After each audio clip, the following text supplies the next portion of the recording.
Some new details are emerging of a deadly crash as it happened. The dramatic dash cam footage showing the turboprop turning on its side in midair moments before it careened into a river. 58 people on board.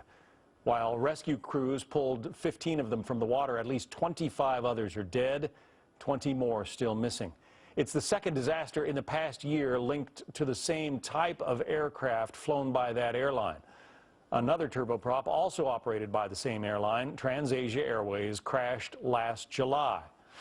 Joining us now, Oliver McGee, an aviation expert. Oliver, thanks very much for being with us.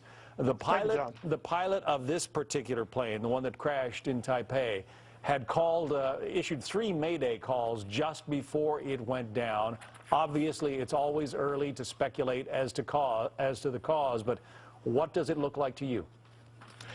These are spectacular pictures, John, and the aircraft looks like it's stalling.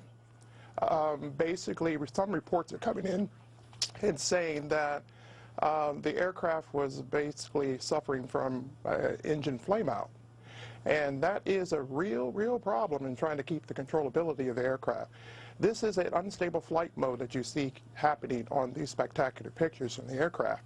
And so it really kind of looks like there was a Mayday call associated with engine flameout, and the pilot was really trying to get control of the aircraft and try to get the engines back on.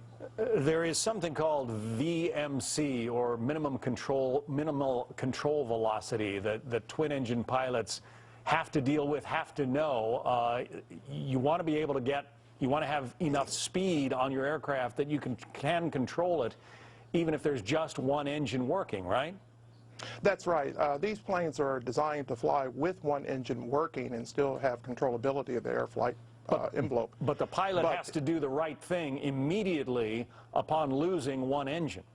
Absolutely. They have to really get into crash avoidance mode, and they have to really do something to try to control that aircraft under one engine and hopefully safely land the aircraft. This aircraft's pictures look like there was no controllability that they can gain really fast. Well, again, there was another of the same type of aircraft, an ATR-72, that crashed from the same airline last year. That cause has not been determined, but authorities are taking a look at that one.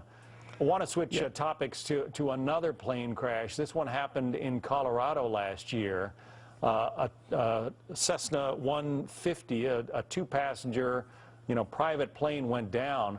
But now the NTSB has come out and said that it appears the pilot and his passenger were taking selfies of the flight, and they believe that contributed to the to the accident. Tell us about what went on here. What we're facing right now, John, is human factors error that's associated with overconfidence bias and really what we might call a complacency that's taking place in the cockpit.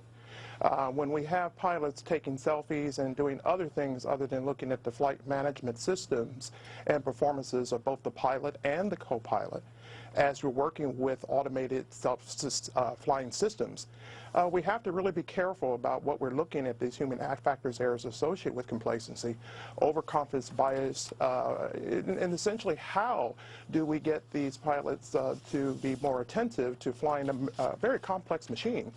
Taking selfies while a plane is flying, although some of these planes that we see can fly by wire and fly on their own, doesn't mean that we have to be not attentive that we're running a very complex engineering system.